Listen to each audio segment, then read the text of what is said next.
Mga kapatid, magandang hapon po sa inyo lahat. Kumusta po kayo sa isang linggong ito na nagdaan?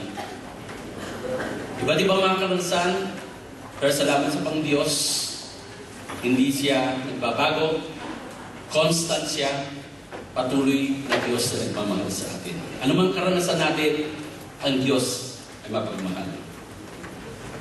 Ito na po ang huling pag-aaral po natin tungkol sa mga iba't ibang mga barriers na ating kinakaharap bilang mga napataya. In the book of Hebrews, andun ang may akda, ang author. Ang pasabi sa atin ay, let us run with perseverance the race that is set or cut out for us. Sa ating patuloy na pamumuhay bilang Kristiyano, iba't ibang uri ng mga barriers ang kakaharapin po natin. Mga barriers na kung hindi lamang sa biyaya ng Pangdiyos, ay hindi po natin malalaktawan. Ngunit dahilan sa biyaya ng Pangdiyos, kung tayo ay patuloy na magpapasailalim sa kontrol ng Espiritu ng Diyos, malalampasan po natin ito. For His glory, that we may be able to say that we were able to finish the race. Natapos natin ang ating biyahe. Ngayon po ay bibigyan po natin ng pansin ay ang tinatawag na barrier of indifference. Ano po ba yung indifference? Ano po bang ibig sabihin po nito? Ito po ay salitang nagpapahayag ng hindi ka nagbibigay interest sa isang bagay, sa isang tao, o sa isang adhikain. Indifferent ka o indifferent tayo sa ilang mga adhikain ng Diyos. Ito po ay ibig sabihin, hindi tayo nagbibigay ng regard. Hindi tayo nagbibigay ng respect. Ito po ay nagpapahayag ng wala tayong sensitivity sa bagay na iyon. Wala tayong concern. Alam niyo po, at the end of each service ay sinasabi po ng huling tumatayo po dito na paalala lang po kung pwedeng tulungan niyo po na magbuhat ang ng instrumento. Pero just the same, ang mga dumadako, pero kulang pa rin para mapabilis ang pag-alis natin upang ang ating mga kapatid ang Koreano ay mag-feel at gamitin po ito as a worship venue. Yung indifferent ay wala lang. Napakinggan, pero tatalikod. May kakayahan, may pagkakataon, may panahon na gawin, pero wala lang. Yan po ang tinatawag natin indifferent. Pero ang ilan mga kapatiran po natin ay nagre-respond po sila. Alam nila, meron silang panahon. Alam nila, kailangan ang tulong. Alam nila, ito isang bahagi ng paglilingkod sa Pangdiyos. So yung indifferent, o being indifferent, or indifference, ay yung may panawagan, pero may kakayahan naman, pero hindi nagre-responde. At ay nais po natin makita na mag-respond po tayo sa iba't ibang mga panawagan. Katulad ng panawagan na parati natin inuulit-ulit na may tumulong po sa mga kapatiran po natin, praise-hearted. Ito pong indifference nito, katulad po nito, no? Pusang ito. Wala siyang pakialam doon sa mga dagang nasa ibabaw. Pati yung tignan niyo yung mata niya, yun isa bumaba na dahil sa bigat ng yung talukap niya bumaba na, hindi pantay na dito. Wala siyang pakialam. Sana hindi maging indifferent tayo sa mga gawain ng Panginoon. Sana hindi tayo maging indifferent sa mga kapahayagan ng salita ng Diyos. Sana hindi tayo maging indifferent para walang paki sa mga impression na binibigay sa atin ng Panginoon Diyos. Ito pong obstacle or barrier ng indifference ay meron pong related na isa pang barrier. Ang tawag po natin doon ay barrier of lukewarmness. Ang lukewarmness sa ating pag-aaral po has something to do with our passion for God. A strong feeling for God. A positive, strong feeling for God. Well, ang indifference po has something to do with our compassion or yung passion for the lost. Ano pong ibig sabihin po nito na sila po ay mayroong may relationship? Meron tayong tinatawag na passion for God and zeal for the lost. And when we say zeal, we are always identifying it as a right zeal. When we are talking about passion, we are identifying as a right passion for God. Isang tamang strong feeling, pagmamahal sa Diyos, at isang tamang masigla o masigasig na damdamin para sa mga wala pa sa Panginoon. Pansinin niyo po itong draft na ito. Ito pong draft na ito, kung ito po ay sumasagisag po o nagsisimulo ng ating passion sa Diyos, at kung ang kulay ay bibigay meaning, at ang meaning na ito ay gray, at hindi tayo passionate sa Diyos, hindi natin gayon na lamang kamahal ang Diyos, then, pagdating sa mga taong wala pa sa Panginoon, wala tayong masyadong pakialam. Wala tayong masyadong passion, wala tayong masyadong zeal.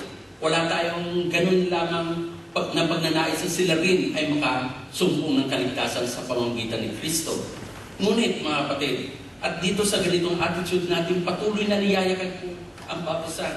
Kung tayo ay matagal ng mainit at gayon ang pagmamahal natin sa Diyos, hindi mapapasubalian ang pagmamahal natin sa mga nawawala, sa mga wala pa kay Kristo, sa mga hindi paligtas, ay gayon na lamang. Directly proportionate yan eh. Hindi pwedeng mahal mo ang Diyos, pero hindi mo mahal ang mga bagay na concern siya. Hindi pwede po yun. At dito ay makikita po natin, naalala ko meron pong isang kausap ako, na isang LG leader, at sinasabi na dito sa Ministry of Interior ay meron ilang mga kapatiran na po tayo dahil nasa masigasig na gawain ng ilan mga LG leaders and members po natin. At siyempre kung nahuli na sila para sila ay makadala ng shirts dahil sa may ginawa pa sila. So anong nangyari ay sinabi ng isang kaibigan nila, kasama nila sa trabaho ng iglesia, sabi niya, sama kayo sa amin. Sama kayo sa akin. Parang isa lang siya eh. Sama kayo sa akin. Punta tayo sa pagsamba. Sa isip-isip ng mga bagong napatay, o sige. Pero pag kami naman ang pupunta doon, ay maniyahan ka rin namin. So sa madaling salita ay pumunta ngayon, itong mga bagong manapatay doon sa lugar niyon. Nang sila yung umuwi, ay meron pong nag-report o nag-share ng kanyang damdamin sa kanyang LC leader. At sabi niya, nakakaawa naman po sila. Nakakaawa sila. Isipin nyo, bakit? Bago lamang manapatayan, pinukaw ng Diyos ang kanilang puso sa pamagitan ng Ebanghelyo ng Diyos. Ang Ebanghelyo ng Diyos ay pinahayag sa kapamaraanan na unawaan nila, tinanggap nila si Kristo bilang Panginoong tagapagligtas. Ngayon, sa akin, bakit sila naawa dun sa kanilang pinuntahan? Dahil sa alam nila na ang Diyos sa kanilang sinasamba ay buhay na Diyos.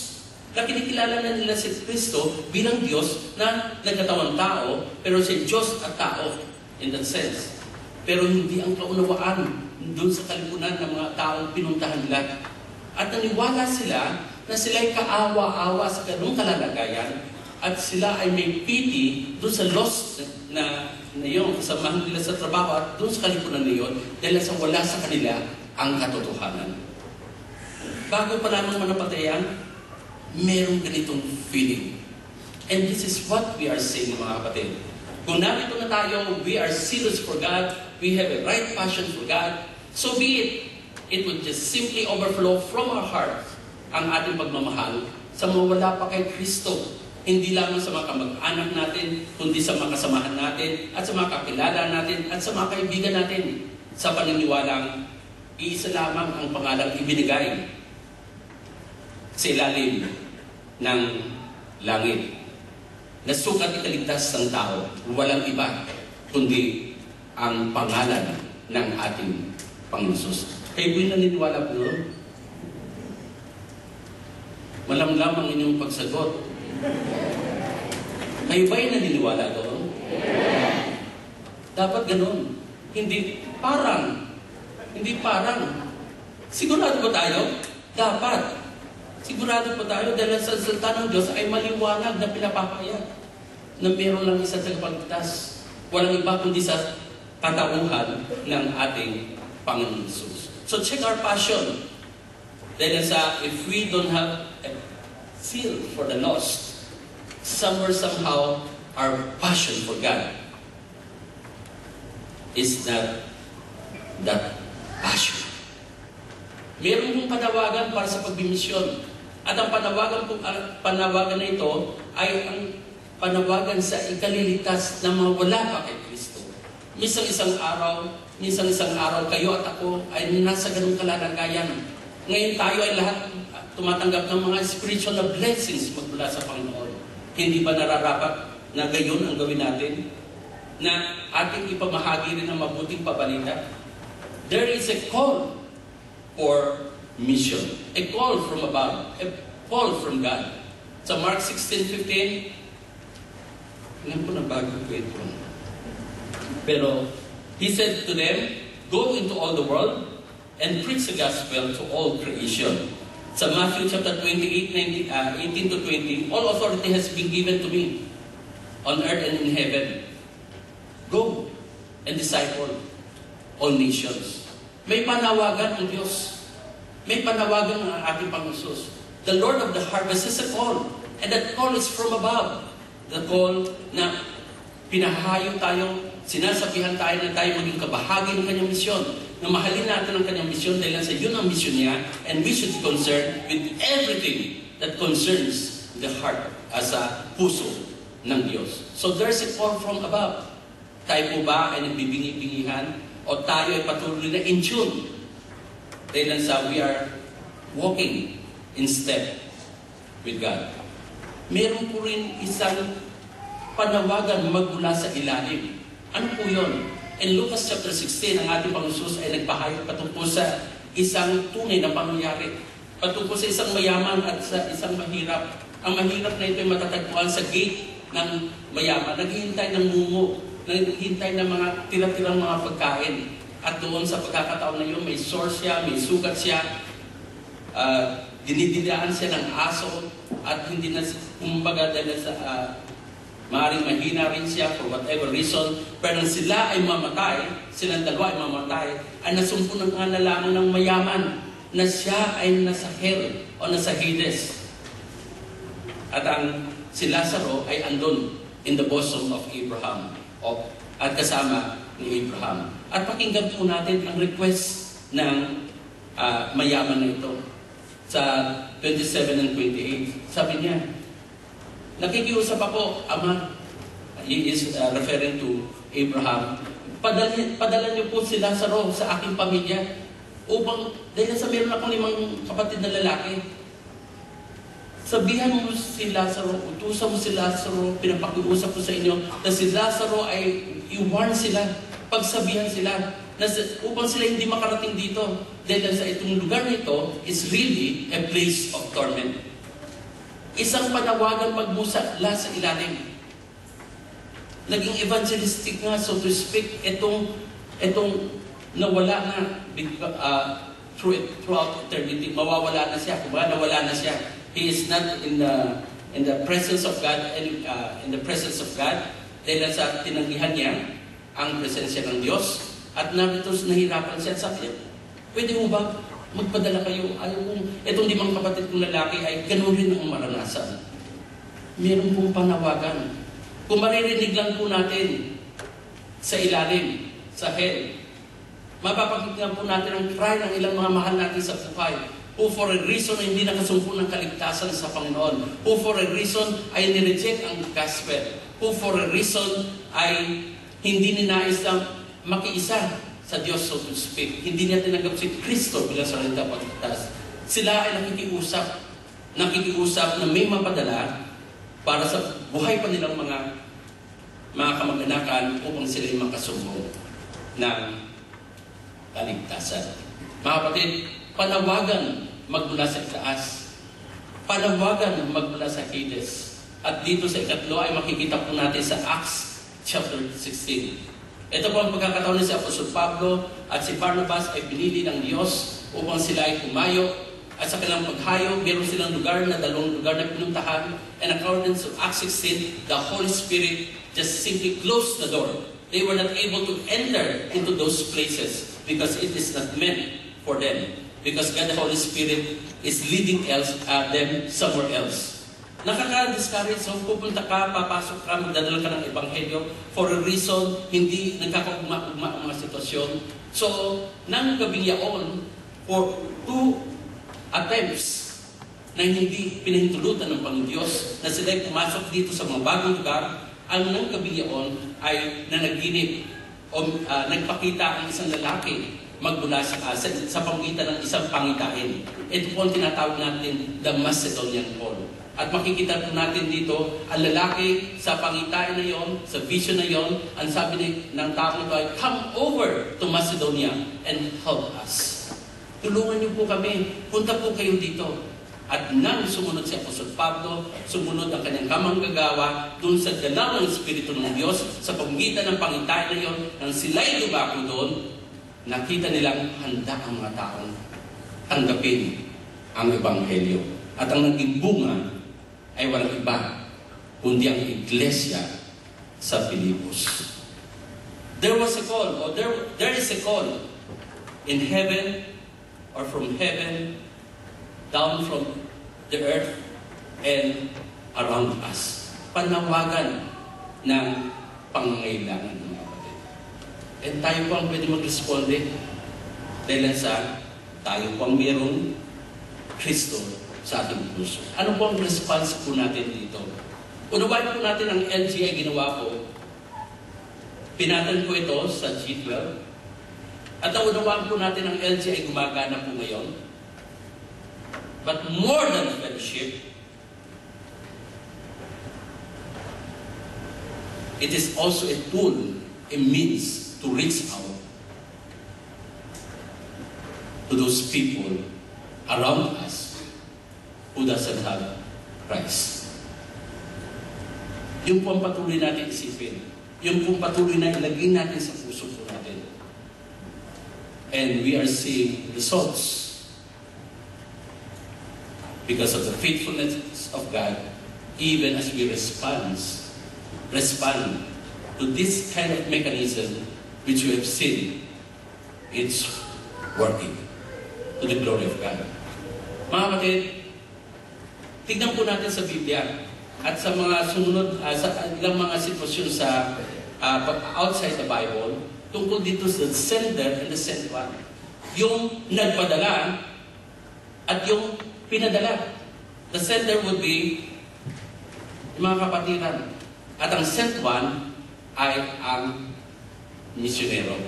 But to tell you, when we look at John 3:16, at tignan natin ito sa anggulo ng the sender and the sent one, makikita po natin ang Panginoon Jesus, ang Diyos Ama, ang nagbigay ng isang modelo para sa atin na sundan po natin. Sabi nga, for God so loved the world that He gave His one and only Son. The sender is none other but God the Father. Pwede naman siya for a reason. Pwede naman siya. Bakit pa niya pinadala ang kanyang anak ni Jesus? For a purpose na beyond our understanding. But one thing we know from this verse, there's a sender, none other but God the Father. There's the one who was sent to this world, none other but His only Son. The first example, the primary example of the sent one, the sender, and the sent one. Pansinin po natin dito sa Acts chapter 13, ito po yung nangyari doon sa lugar na kung saan, sa Antioch, na ang mga manampalataya ay tinawag ng mga Christians. The first time that they were called as Christians. But when they were called as Christians then, it was also a derogatory term. No, it was not Christians themselves or mga believers in Christ who come together and say, oh, tawagin natin ang sarili natin ng mga Kristiyano. It wasn't. It was those people around them, nakita sila, ang iba ay hindi maganda ang pagtingin sa kanila, ang iba ay humahanga sa kanila sa mga pagbabago sa kanilang buhay. But just the same, this kaya nga tinawag na Christian, this seems to be little Christian, little Christ, the followers of Christ. Now, dito po ay nagtipon-tipon po sila sa isang regular na sambahan at sa habang sila sumasamba at nagpupuris at sila ay nagfa-fasting o nag-ayuno, ang Banal Espiritu ay nagsalta sa kanila. Sinabi ng iglesia, set apart, hiwalay niyo si Barnabas, pati itong si Saul. for the work which I have called them. So they had, so after they had fasted and prayed, they placed their hands on them and they sent them off. No? So isang sitwasyon, pagtitipon, nanalangin, at nangusap ang banal na Espiritu, at sa pangusap na yun ay pinili niya ang dalawa na mga best of teachers, if we may say. At inihanda niya ngayon, sabi niya, ihiwalay niyo sila, Iglesia ng Antioch, ihiwalay niyo itong dalawang kapatiran na ito. Silang papadala ko. At nang malaman nila sa kanilang puso, sa kanilang Espiritu na yun ang utos ng Diyos sa kanila, dali-dali nilang pinalangin sila at sinend off sila. So, sino ang sender dito? Ang sender dito, of course, the Holy Spirit. But we have the Church of Antioch. And who were the sent ones? Ito pong si Abraham, si Barnabas, pati si Saul. Sender, sent one. In the 1700, sa huling bahagi ng taon niyon, ay meron pong isang pangalan ay tinatawag na William Carey. Si William Carey po ay nagpasimula po ng isang movement. Ang movement na ito ay tumagal ng 40 taon. At si William Carey ang kinoconsider the modern missionary, the first modern missionary. Ano po ang pangyayari? Nais ko pong banggitin sa inyo na ang nagkikwento dito ay si Andrew Fuller. Ang sabi ni Andrew Fuller, sa aming pag-iipag-uusap, 4 kami nag-uusap, sabi niya, kasama dito si William Carey, sinabi ko, sabi niya, nakikita natin na there is a gold mine in India. But it was so deep, deep as the center of the earth. At sino magbe-venture upang mag-explore dito? Nag-uusap sila, nagdi-discuss sila. Sino daw? Itong minang ito ay hindi yung mina ng iniisip natin mga ginto.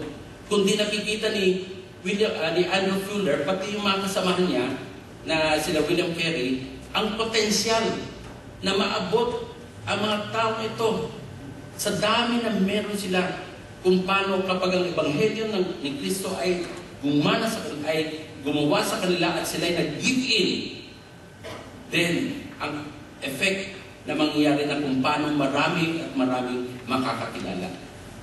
So, ang sabi ni William Carey at the time ay, I will venture to go down. Sige, ako, magbabuntahan ako, pupunta ako doon sa pinakamalalim na lugar na yon, doon sa India, so to speak.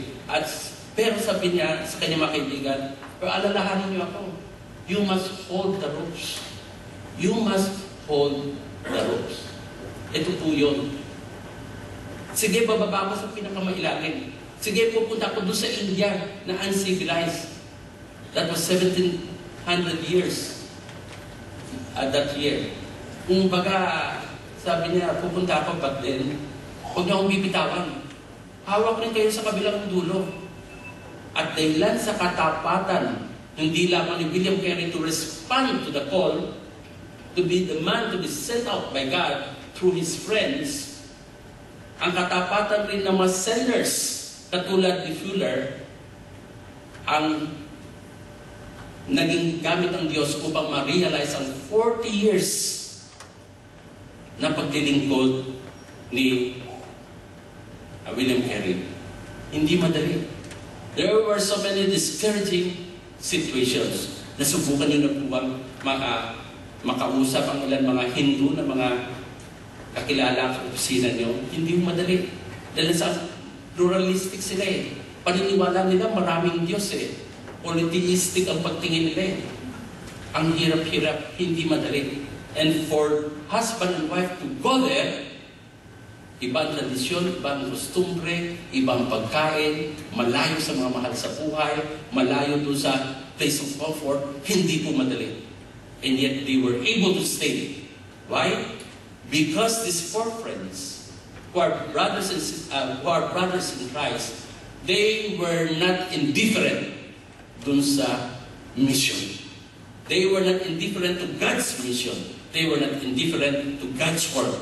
And they know, even as they send, they are responsible behind to hold on at the end of the road. And I'd like to see ourselves. We are here. Obviously, we are the sent out one. And we'd like to see our missionaries being assured of na tayo bilang isang iglesia are holding on at the end of the road. Nais ko pong banggitin sa inyo ang Acts chapter 16. At dito ay sabi, Paul and Silas ang sila lumabas sa prison. Ano po ba nangyari dito kay Paul and Silas? Si Paul and Silas ay nakita po natin na sila ay dumako sa Philippi. At doon sa Philippi na yon ay nakita po nila na nagbukas ang Diyos. Nakakilala si Lydia, the purple seller. Nakakilala yung jailer. Kasi sabi niya, nung nagkaroon ng earthquake, at kasi nakulong ito si Paul and Silas, nakulong sila, and there was a midnight concert. Umaawit sila ng papuri sa Diyos habang sila'y nakatali. May katabing mga sundalo na tagabantay ng nayugyud ng foundation, nagbusibukasan ng mga pintuan ng mga karsel, at yung kanilang mga chains ay nag-fell off. At natakot yung jailer dahil sa responsibilidad nito. Kung makawala, makatakas yung mga nakakulong dyan, buhay niya tumbas. Then sabi niya, nung makita niya, kakaiba ito si Apostol Pablo, napapakinggan niya at napapakinggan rin ng mga kapwa, mga prisionero, yung pag-awit ng papuri nitong dalawa. At nangyari na yung earthquake na yon, at obviously dumilim, no? Hindi nila alam kung asa na nga yung mga ito. Sila, yung jailer, nahanap. Then sabi niya, huwag kang takot, andito kami. Then sabi ko, what must I do to be saved? Yun ang sabi ng jailer. Nakakilala rin siya. At kung nakakilala siya, nakakilala rin ng kanilang sambahayan, sumunod na talata, at sila'y nabautismuhan. Nang sila'y mabautismuhan, ni Apostol Pablo, nang si Lydia ay nabautismuhan, kasama kanyang kasabahay, itong unang mga mananampalataya. Now, nang kinakailangan nilang umalis doon sa lugar na yon, dahil sa pinapaalis sila ng magistrado, na magistrate, ay gumawa siya ng pamamaraan upang for the last time ay magkita sila. At nung sila ay magpalakasan sa isa't isa, then, ang salita ng Diyos ay nagsabi, then they were sent off. Nagbago ng role ngayon. Kung noon si Apostol Pablo pati si Silas ay mga misyonero, nagdala ng ebanghelyo sa mga taga-Philippi, na ito sila Lydia at ang kasambahay ng jailer, dito sa pagkakataon nito, iba na. Bakit? Dahil lang sa ang susunod na role nila, magiging sent one si Apostol Pablo at ang sender ay walang iba kundi ang iglesia ng Philippi. Nagkaroon ng pagbabago na. Now, gusto ko pong ipakita sa inyo mga kapatid ang pagkakapareho ng sender pati sent one, the similarities between the two. They were both called by God. Tinawag ang mga senders ng Panginoon, tinawag rin ng Diyos ang mga sent one, ang mga misyonero. They are sent one, they are similar, dahil sa sila'y tinawag ng Diyos, pero ang sent one, umaalis na natili sa kanilang kinalalagyan ang mga senders. Katulad po natin. Then makikita po natin, they are both missionaries. Bakit po? Kung tayo po, kapag meron po tayong special offering for missions, ay nagkakaloob, meron dalawang pamamaraan dyan eh.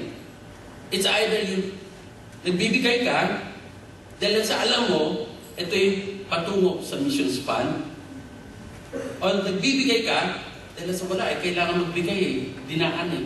Yun ang pakiramdam ng ilan. Pero tandaan niyo ang sinabi ni Harold Sela. You cannot love without giving, but you can give without loving. At itong gusto ko pong maging mindset po natin sa mga kapatiran na ganito na mindset, praise God. Pero sa ilang mga kapatiran na maaaring struggle para sa kanya ang mag-participate sa missions fund, tignan niyo po ang bahagi ito. Kung mahal natin ang Diyos, mahal natin ang lahat ng agenda niya. At sa pagkakaroon sa missions fund ay bahagi ng kapahayagan ng ating pagmamahal sa Diyos.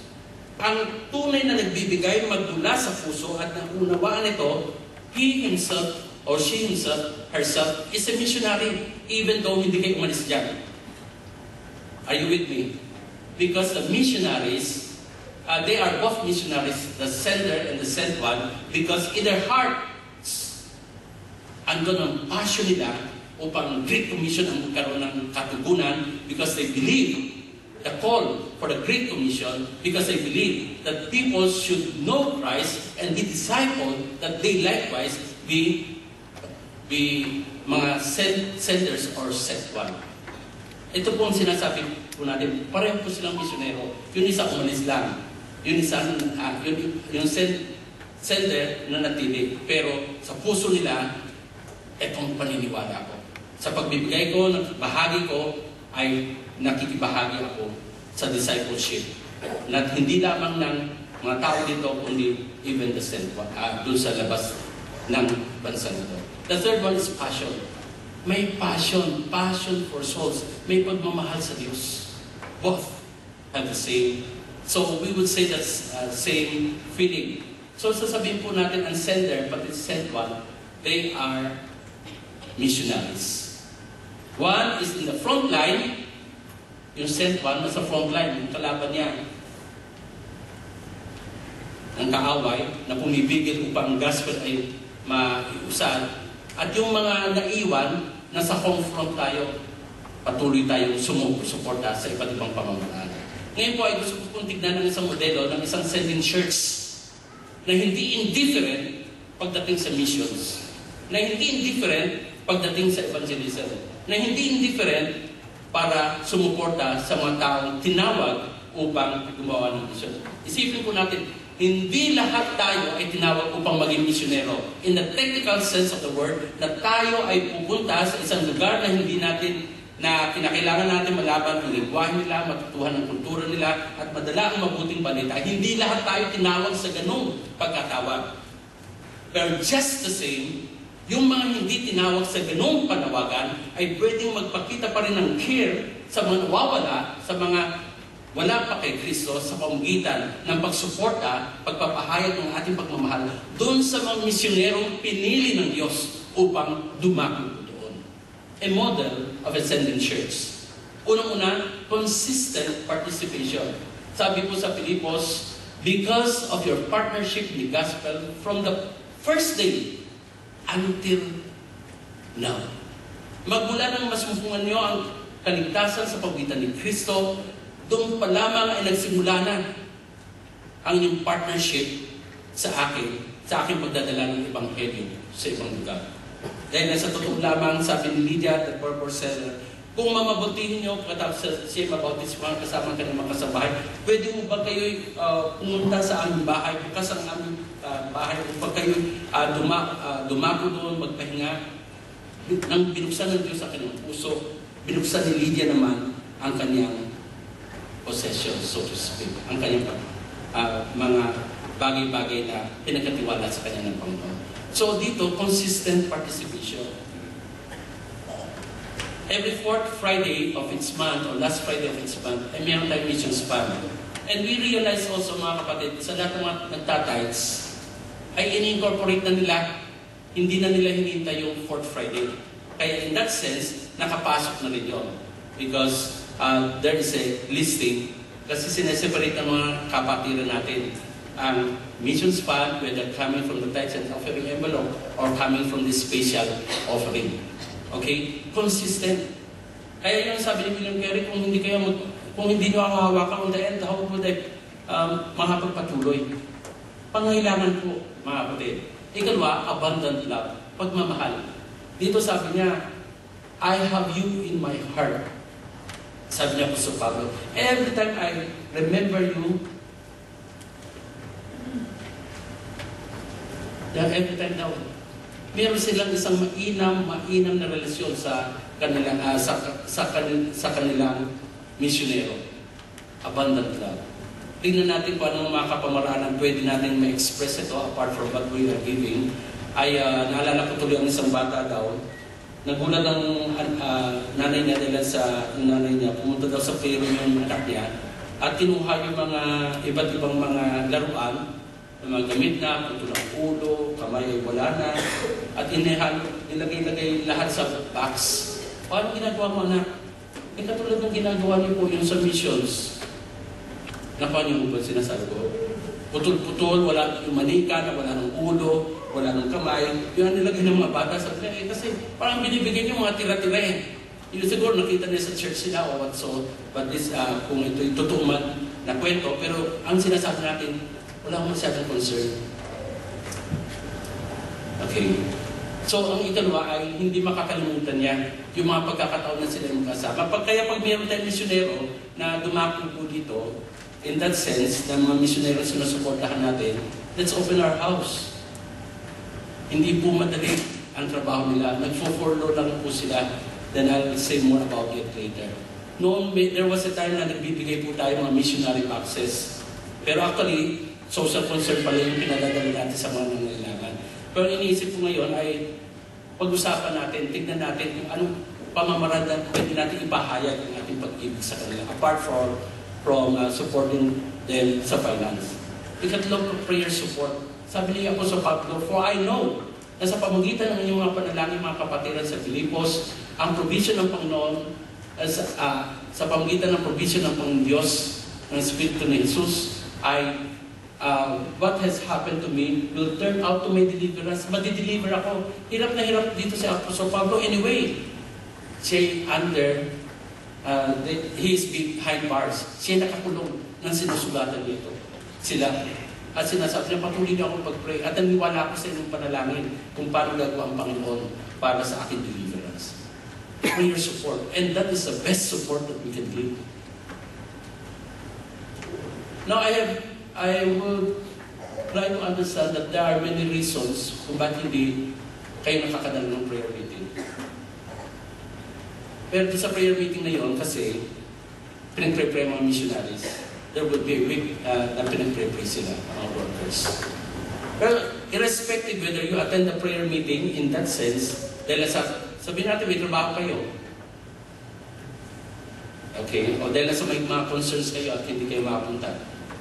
Pero pag alalahanan natin na pag-pray natin mga misyonero natin sa mga private prayer natin, prayers. Kasi mayroon namang program nakasulat doon yung mga gawain nila kung minsan, di ba? Pwede natin supportahan yun. Sabi niya, unity and solidarity, sabi dito ni Apostol Pablo, I will know that you stand firm in one spirit, striving together as one. Sabi niyo mga taga-Pilipos, mga kapatid ng taga-Pilipos, isa kayo, magpatuloy kayo sa pagkakaisa. Isipin niyo na lamang anong isipin ng mga missionary. Partially natin sinusuportahan because itong mga missionary ito, in a sense, are missionaries of other churches, which the church board had decided to support. In a sense, wala tayo original na mga misyonero. But just the same, we are supporting them. At dito, isipin mo na lamang kung ang misyonero nasa field, mapakinggan nila, na-divide ang church, nagkakagulo-gulo yung sending church. Yung discouragement na makukuha nila. Anong effect nun? Kaya nga sinasabi, whatever happens, conduct yourselves in a manner worthy of the gospel of Christ. Magkaisa kayo. Kung mayroong mga differences, ayusin ninyo. Dapat, gano'n naman magpakumbabaan tayo. Maniwala tayo. Ang ministry na ibinigay, ang LG, ay isang mahalagang ministry. And we would like to see everyone, elders, deacons, deaconesses, and lahat ng mga members, to be part of this. Because we believe and we have been seeing results. Mga kapatid, join us. Yes, you have some other reasons. Pero meron naman tayong Sunday. Magkakaroon ng BBR na gagawin natin sa Sunday at dyan lang tayo. So, we want you to be with us. We want you to share. Kasama namin kayo eh. So, magsama-sama tayo. Mayroon tayo sa adhikain. Walang kanya-kanyang agenda dito. Ang agenda natin ay ang agenda ng Diyos. The Great Commission. And I believe na itong LG na ito, itong G12 na ito, itong means, we have tried many. Praise God, nagpapatuloy ang Iglesia. But we want to labor more and see more fruits, be concerned sa kahalan ng Diyos. Mga kapatid, join us. Join us. Unity and solidarity. Then we have financial resources. Sabi niya, no, ako yung pumunta sa Macedonia, walang tumulong sa akin, sabi ni Apostol Pablo. At nang ako'y nasa Thessalonica, hindi minsan kayo nagbigay at sumuporta. Mga kapatid, financially, kailangan din po nila. Hindi sila nagtatrabaho. Sila'y tumugon sa tawag ng Diyos. At tayo bilang mga senders ay dapat tumugon bilang responsible senders. Yes, let's share our resources. Then eventually at the end of the day, it's a kingdom of God that is being built. Then, sabi dito sa uli, sabi niya, I have received full payment. Natanggap ko more than enough. I am amply supplied. At ngayon, sabi niya ako, maging dito, sa pagkakataon nito, ako'y nakakulong. Katatanggap ko lang mula kay Epaphroditus yung padala niyo sa akin. Ibig sabihin, itong Philippi, consistently tumutulong, sumusuporta sa mga kapatid. Mga kapatid, are we at the end of the other road? Through prayer support? The time na pag sila'y darating dito, maski na po ang Indian na mga missionary natin, si Tipu, ewan ko kung naalala niyo pa. Si Tipu, nasa Kazakhstan, nagsulat siya ng message kahapon, ang anak niya, isasama nila sa isang bagong lugar na bubuksan nila. Alam niyo sa Kazakhstan, actually nahuli ito si Tipu na mayroong mga sekretang nakahuli sa kanya, binugbog siya sa I would understand. Snow time noon. Kaya lang hindi na pinagsasabi masyado, pero sa sulat ay sinabi ng ganon. Kumbaga, binibigay nila ang kanilang buhay. And we should be at the other of them. What should we do? Ito po. Unang-una, gusto ko po ipalam sa inyo ang missions budget natin for 2011 is 7,380. At the 7,380 is just 8.5%, 8.35% or so ng total budget natin ng 86,100. Anong total budget natin for the year 2013? 86,100. And less than 10% ang missions budget po natin, 7,380. Itong 7,380, sinasabi natin at the end of the year, ninanais natin na makakuha magmula sa tithes and general offerings ng 4,180. At sa missions offering, designated offering ay 3,200. Bakit po natin ginawa ito? Bakit hindi natin sinabi, lahat ng sa tithes and offering, doon na lang kunin, bakit pa meron pang designated na missions offerings? Nais po namin sa church board ng last year, at nagpapatuloy na year na ito, na maramdaman ng mga kapatiran na actively silang sumusuporta sa mga misyonero. Kaya kung naglalabas sila ng pera nila, pagmula sa puso, nilalagay nila, binibigay nila sa missions. Gusto natin na mailagay sa ating kaisipan, ma-impress sa atin na kayo, bawat sa atin, ay sumusuporta sa missions. Now, itong January to July, 7 months, ang 7 months budget natin, when you divide that 7,380 to 12, and at kunin yung per month, then times 7, ang kinakailangan na maabot natin yung 1,866.667. Ang actual na natanggap natin at the end of July, as per the church treasurer, nakipag-coordinate ako sa chairman, is 1,898.80 fills. So, meron tayong 31.413. So, praise God. Ngayon, ang sinasabi ko, kapag tayo po ay nagtatithes and offering, we are part of the missions. Pag tayo nagbibigay sa special designate area, we are part of the mission. At gusto ko po ay encourage kayo mga senders, kapwa senders, na narito sa kalipunan natin, na magpatuloy tayo. Na ngayon ay hindi lamang tayo magbibigay, at yung commitment natin, yung mga iba kasi missions pledges, commitment na nila every month, may ibibigay na ganito, na magpatuloy tayo, may panalangin rin po natin sila. At kung dumating si Pastor Aaron, o kaya ito si Tipu, na mga Indian, buksan natin tahanan natin. Para sila imbitahan natin upang kumain, makisalo sa atin. Ganun ang iparamdam natin sa kanila. habang patuloy namin ilalagay sa inyo yung mga correspondences sa ilan. Kasi yung iba, hindi pwede namin ilagay kasi dangerous.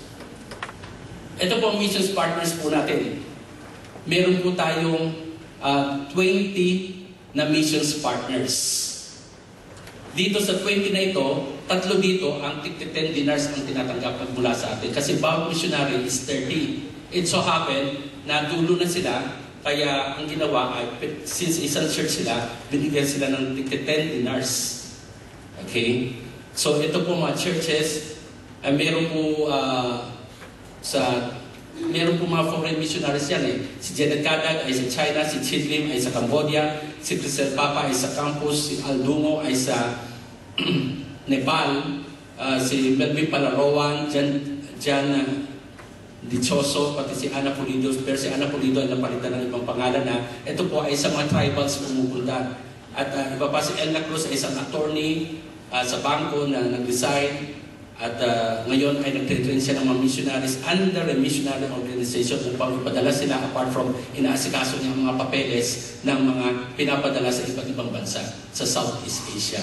At iba pang mga, meron tayo sa 16, 17, 18, CBN Asia, FABC, Far East Broadcasting, TWR, Transworld Radio. Lahat na ito, either media, it's either TV or radio.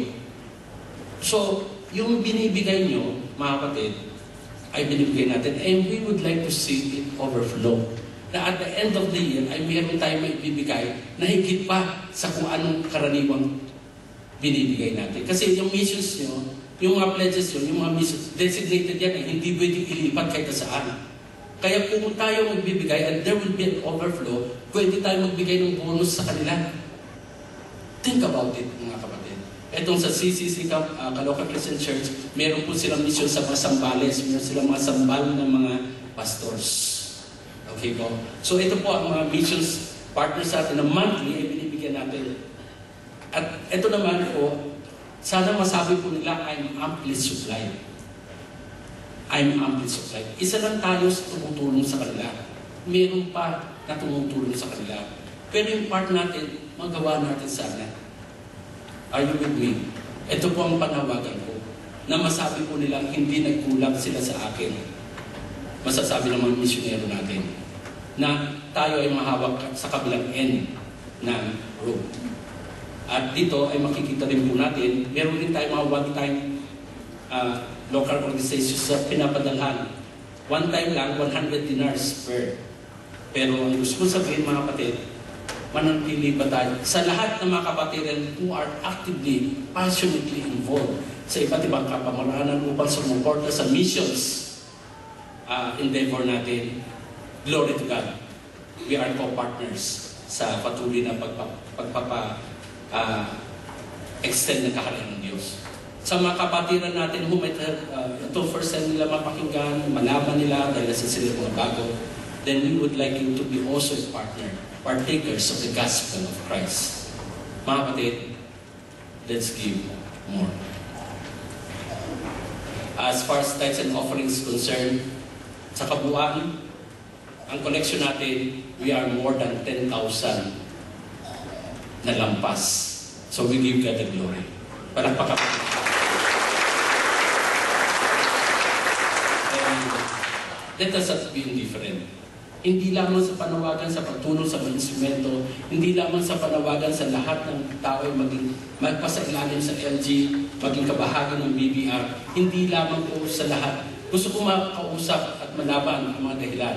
Makikinig ako at para maayos, ma-tailor-made namin ang pamamaraan para maabot kayo because we want to, even the deacons, elders, and deaconesses, dahil sa pursa in trabaho o ano pa man, we would like to come together and unite because we believe na we should not be indifferent pagdating sa gawain ng Panginoon, pagdating sa involvement sa missions, pagdating sa kung saan tutungong iglesia ito, where we would like to see ourselves as part of the rest of the churches that God had raised in this island.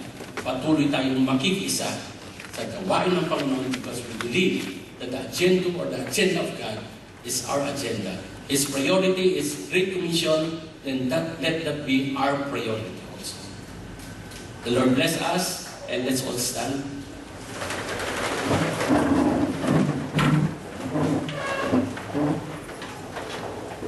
Lord, salamat po sa lahat ng mga partakers ng gospel na kung saan ay patuloy na ipinapaabot ito sa iba't ibang kapamaraanan. Salamat rin po, Panginoon Diyos, sa mga kapatiran po na senders na indeed they can say to themselves that, praise God, I'm privileged na unawaan ko that I am a sender and I'd like to continue on na magpatuloy ako na maging committed ako sa bahagi nito. Sa mga kapatiran po namin who are not senders yet, biyaan niyo po sila that they may find themselves in this particular endeavor also, that they may, kumbaga, makiisa sa katuwaan, kasiyahan ng mga misionaryong pinadala, that they can be part of it by God. Lord, hayaan niyo po na bigyan niyo po kami ng creative mind kung paano namin maabot sila sa iba't ibang kapamaraanan, either sulat or otherwise. Give us wisdom, Panginoon Diyos. And we would like to give you na impress you po sa amin ang mga kapamaraanan. Kaya niyo po, Panginoon Diyos, na mag-usap po kayo. And dala-dala po namin ang puso, at sa puso po namin ang inyong mensahe. Sa pangalan po ng aming Panginoon Jesus. Amen.